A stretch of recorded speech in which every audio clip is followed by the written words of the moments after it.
وەکی منە جا خۆشحاڵ بوو جا ئۆی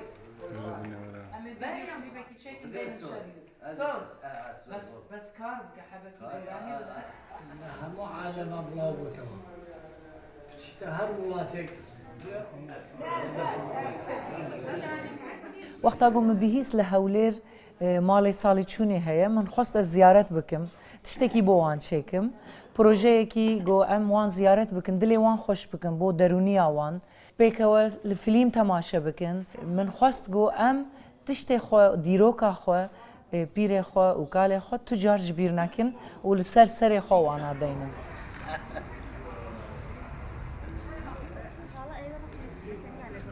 زۆر استفادە دڵمان دەکرێتەوە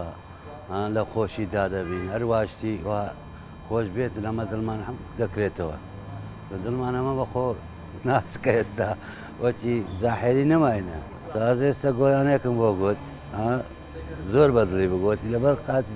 دەکەم حەفلەکی گەورە لێرە دێم بە یەکەوە گۆران دەرم گوت سەر چاوم سوپاس دەکەم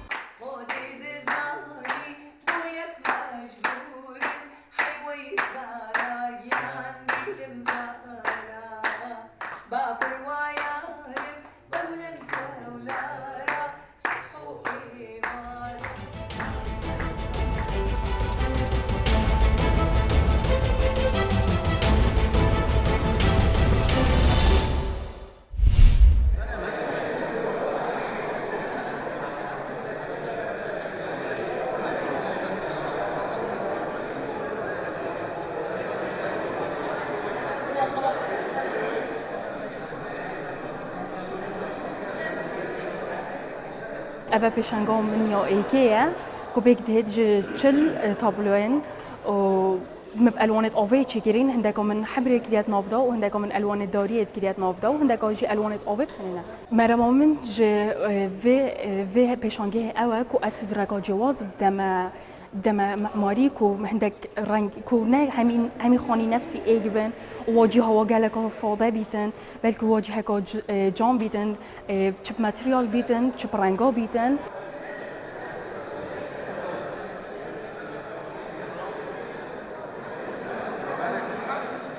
كوريبي يعني كوركي جالك جوان بو وابخو وانا كنت تقولن وانا فري هاند يعني تقولن تنوف هندسه معماري دا وقال هندجي كتابيك مميز بو ما كفالتوي قالك يعني رنگتوي جامبون و هستتوي جامبون بو افكرنا كفالك جوان واما اكيد بيجين هنر بناغه هربو ملتكي لازمه گرنگيه كتايبت هبيت بو هنري دا افريقيا هستت واقش پیدا بن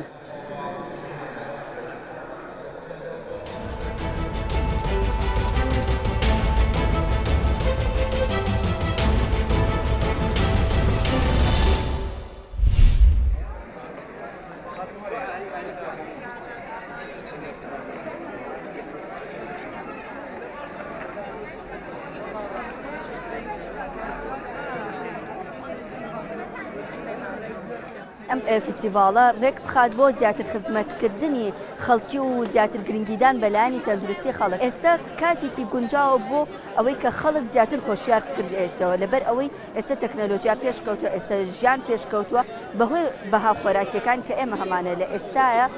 نەخۆشی زیاتر بووە بۆیە لەگەڵ زیادبوونی نەخۆشیە دەرمان زیاد دەکات و هەروەها عیلاجی زیاد ئەکا لەگەڵا